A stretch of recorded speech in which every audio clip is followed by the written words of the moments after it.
Hello students. In first video we have discussed about the back exercise of your book, and in this video we will discuss about the question answers. Some of you have asked कि आपको question answers समझ नहीं आ रहे हैं. That's why I am taking this video for your question answers. So listen carefully. Your first question is, what type of information do we get from official records?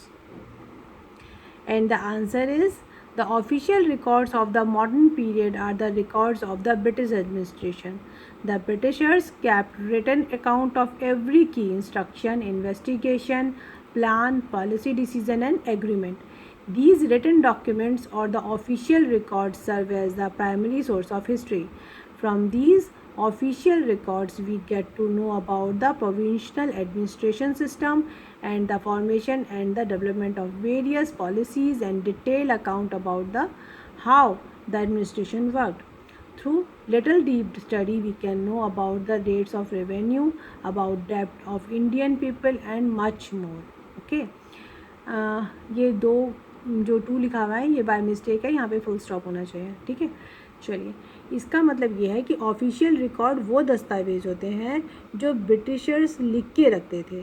Means जब वो कोई policy बनाते थे, कोई प्लान करते थे, किसी चीज़ का इन्वेस्टिगेशन कराते थे, या फिर वो एग्रीमेंट करते थे किसी प्रोविज़न के साथ, जैसे राजाओं के साथ जो उनके एग्रीमेंट्स होते थे, उन सबको लिखित रूप में रखा जाता था. वो रिकॉर्ड्स कहलाते हैं ऑफिशियल रिकॉर्ड्स. तो उन सब से हमें किस बारे में जानकारी मिलती है? उन सब से जानकारी मिलती है हमें कि जैसे जो पहले क्या होता था, प्रोविज़न्स होते थे, जैसे पंजाब प्रोविज़न हो गया, जम्मू प्रोविज़न हो गया, राजाओं के जो एरियाज़ प्रोविज़न्स होते थे, तो वहाँ पे कैसे प्रशासनिक कार्य होते थे, वहाँ का एडमिनिस्ट्रेशन सिस्टम कैसा था, वो कैसे काम करता था, वो कैसे बनता था, उनकी क्या क्या पॉलिसीज़ होती थी, उनके डिटेल्ड अकाउंट, उनके एडमिनिस्ट्रेशन के काम करने के तरीके, वो सब रिकॉर्ड में है और उसी को कहते हैं ब्रिटिश ऑफिशियल रिकॉर्ड्स.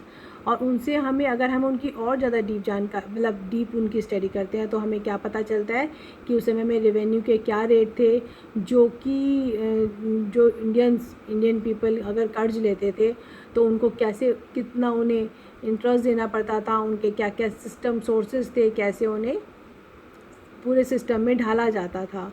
तो ये सब की जानकारी कहाँ से मिलती है हमें? ऑफिशियल रिकॉर्ड से. Okay, now we take the second question.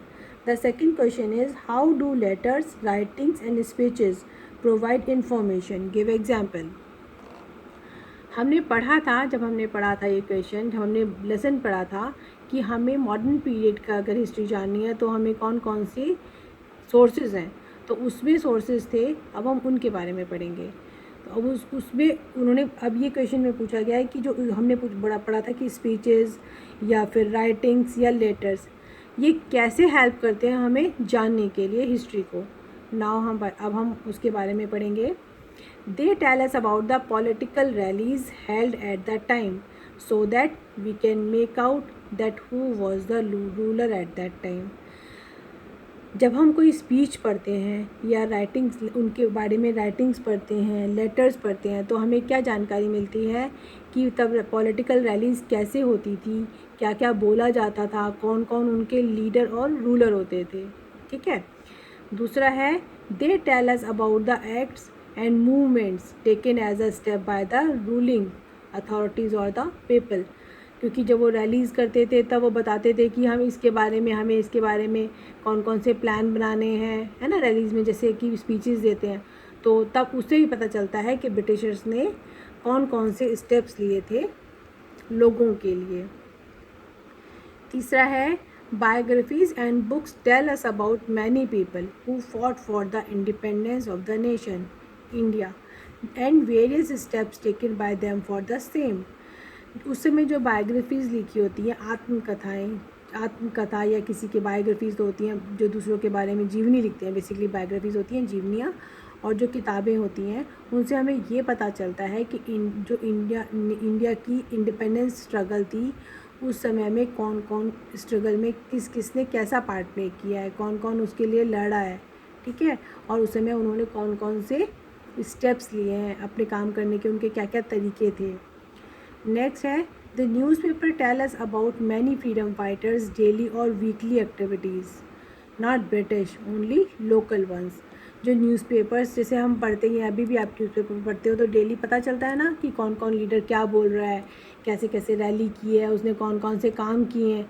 तो उसी तरह वहाँ उन वाले जो उस ब्रिटिश टाइम के न्यूज़पेपर हैं उस समय भी वो लोग पब्लिश किया करते थे कि वो वाला लीडर ये काम कर रहा है। तो वही सारी लोकल लेवल पे उस समय जो जानकारियाँ मिलती हैं उससे हमें काफ़ी नॉलेज पता चल जाती है कि उस समय में लीडर्स कैसे कैसे काम कर रहे थे।